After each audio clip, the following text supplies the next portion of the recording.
No wonder he didn't mention the elixir back then.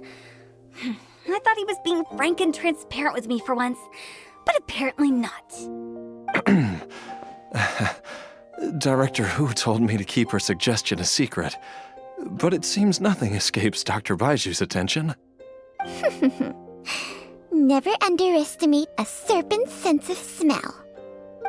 All I wanted was to help Jialiang find his missing wife as soon as possible, so that he could be on his way to the afterlife without any unfulfilled wishes making the journey more difficult than it needs to be. Leave it to Boo Boo Pharmacy to snatch the perfect opportunity right out of my hands at the last hurdle. Never mind. I'll just have to put it down in the books as a deferred consideration. One Chi-Chi was enough of a conundrum. The last thing I need's another one. If I'd known this was coming, I'd have whisked him off to the Wangsheng funeral parlor the moment I found him. You stay away from my dad! When I grow up, I'm gonna become an even better doctor than Mom and Baizuh, and cure Dad for good! Oh, is that right? Well, you wouldn't be the first person who's tried to put Wangsheng funeral parlor out of business. If you're serious about it, you'll have your work cut out for you. Traveler, Paimon, I'll catch you all another time. Is she finally gone? All's well that ends well. If you ask Paimon, we should probably do something to celebrate this hard-earned family reunion. At times like this, a grand celebratory feast is in order. It feels like it was a whole lifetime ago when I last talked with Zhongli and Ayu around the dinner table. Yay! Paimon can't wait! Alright, first things first, off to the market for some fresh ingredients. Let's go! Wait up! I'll come too! Baizuh, thank you so much for everything you've done for us. Don't mention it, Jiangli. I was just doing my duty. Just your duty, huh? Baizuh, Changsheng, would you mind if we took this conversation outside?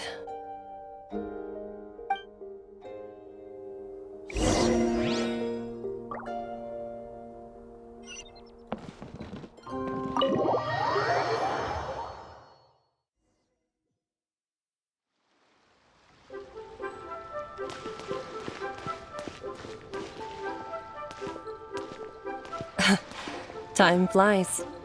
It's been so long since we bade each other farewell in Chenyu Vale. Changsheng, you're the same as ever. You haven't changed one bit. You, on the other hand, have changed a lot. You're right. My younger self would have never imagined that things would one day turn out this way. Or that you'd turn out this way, Baizuh.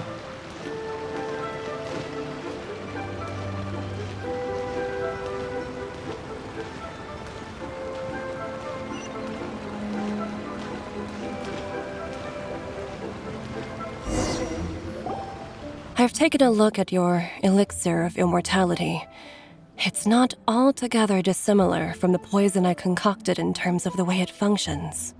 I have to say, Jiangli, it was a stroke of genius to use poison to maintain life.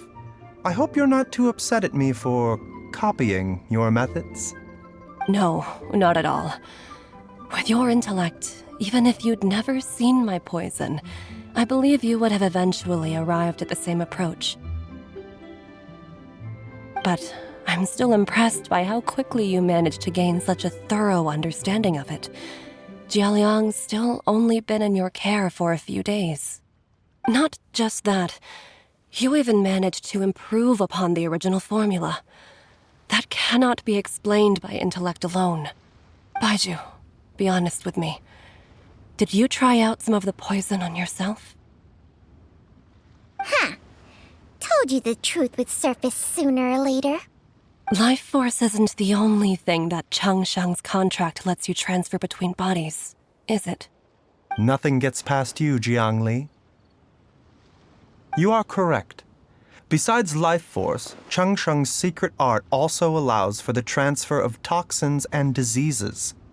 When I treated Jia Liang for the second time, I transferred some of the poison from his body into my own. Not only did this allow me to alleviate the burden on him, but it also gave me an opportunity to study its properties. There is no need to worry about any long-term consequences to my health, however. Now that the source has been destroyed, any remaining poison in me will have already dissipated. But you took such a huge risk. If we hadn't destroyed the god's remains back there, then even you might have... What am I saying? I'm in no position to criticize you for this.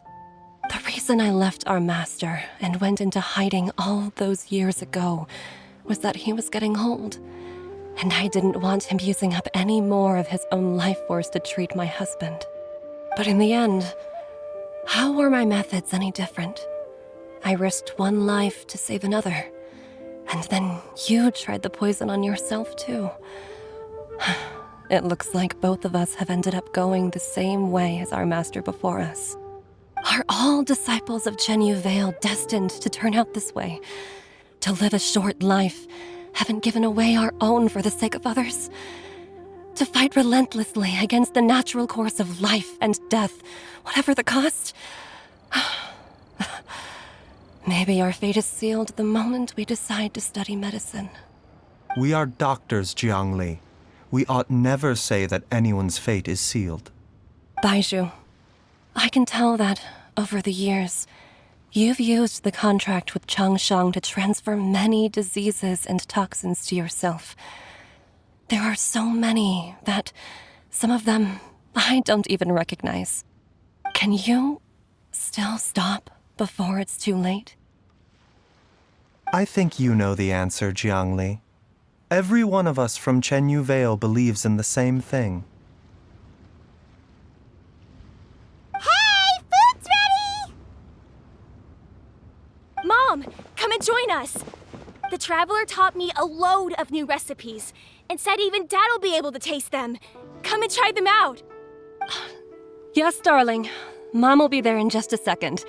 Hey, slow down. Baizuh, I know I won't be able to convince you, but please don't forget that if one day you're not around anymore, Chi-Chi, Gui, and all the friends who have grown fond of you, they will all miss you dearly. There's no need to worry, Jiangli. I know what I'm doing. I can only hope so.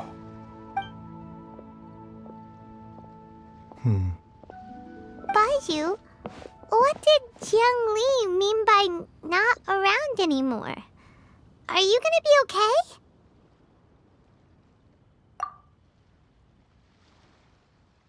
Every single mortal I've ever contracted with, including Baizuh and Jiang Li's master, has passed away at a young age.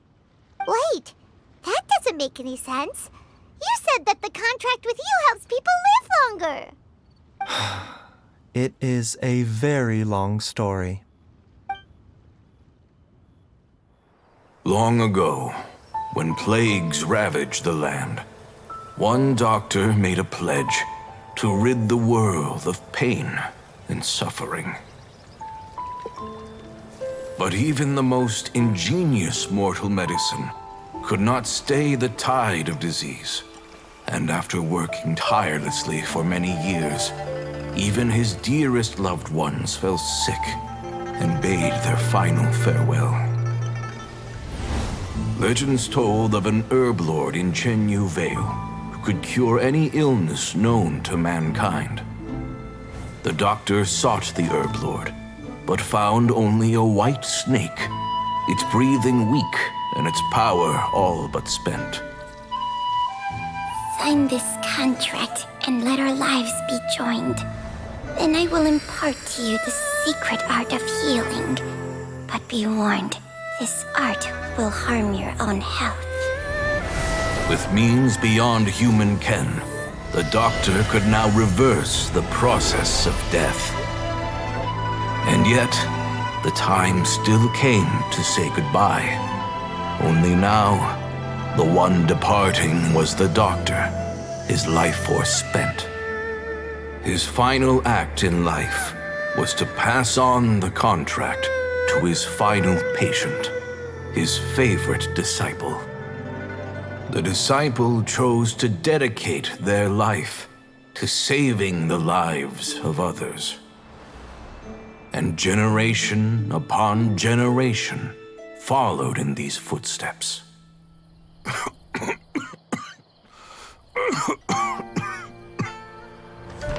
Since I inherited this contract, I've always respected the path taken by my predecessors and followed it myself unquestioningly. That is until I tried to use the art to save my own disciple's beloved. She begged me not to use up my own life force. She said that this art is a poison chalice, an evil and unnatural practice. She did not wish to sacrifice one life for the sake of another, when both were lives she treasured.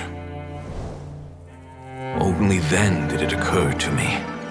Did I not suffer when my master passed away, just as patients' families do at their loved one's deathbed? Are not the lives cut short by this contract just as worthy of saving as any patients? What is this contract to us? Medicine or poison? Alas, I no longer have enough time left to find the answer. I entrust to your care both Changsheng and this final question. May you find a remedy for this conundrum, which has ailed us so. Time and again, no matter how much I try to warn them or balance their chi, I can never save them. And you? What's your answer? If I abandoned the contract and left you without a host, what would happen? I suppose I'd spend my final moments taking a nice nap on Mount Yaojun. Then I'd be reunited with my old friends and your predecessors. Then it's decided. If there's a life in front of me that deserves to be saved, why shouldn't I do everything within my power to save it? Once again, it's the same answer. So be it. Close your eyes. Who knows how many more people will take on this contract? None.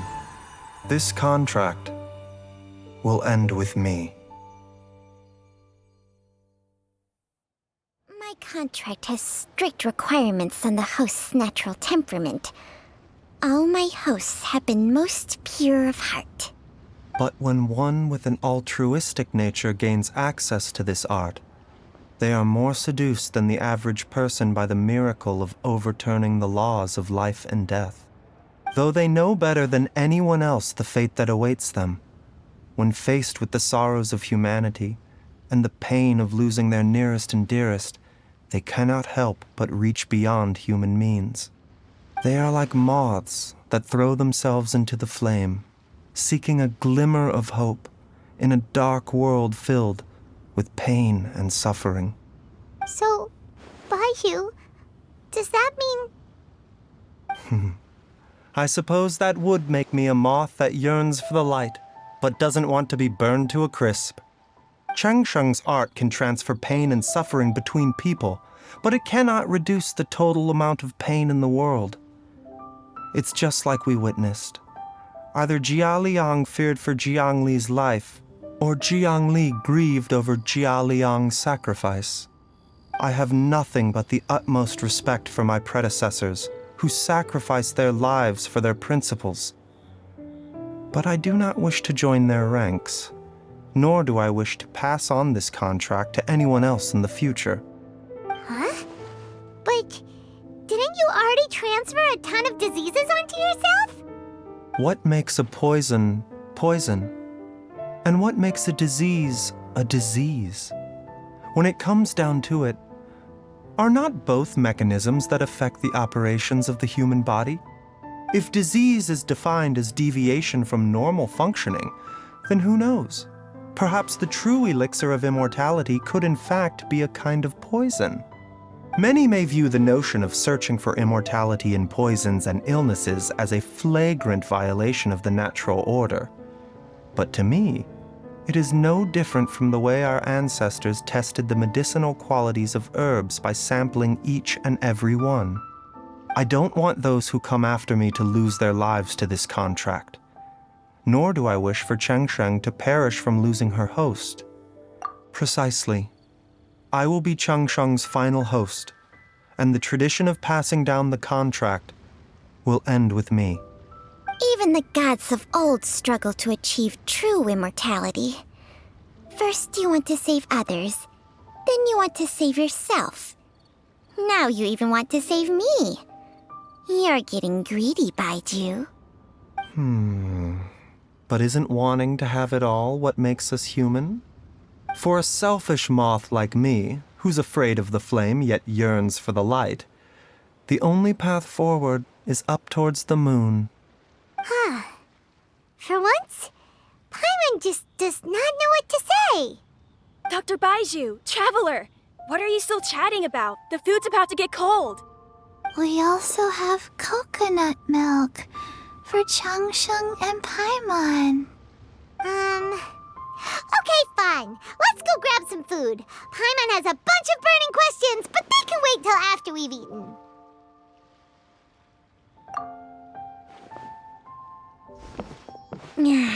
I do envy Paimon sometimes.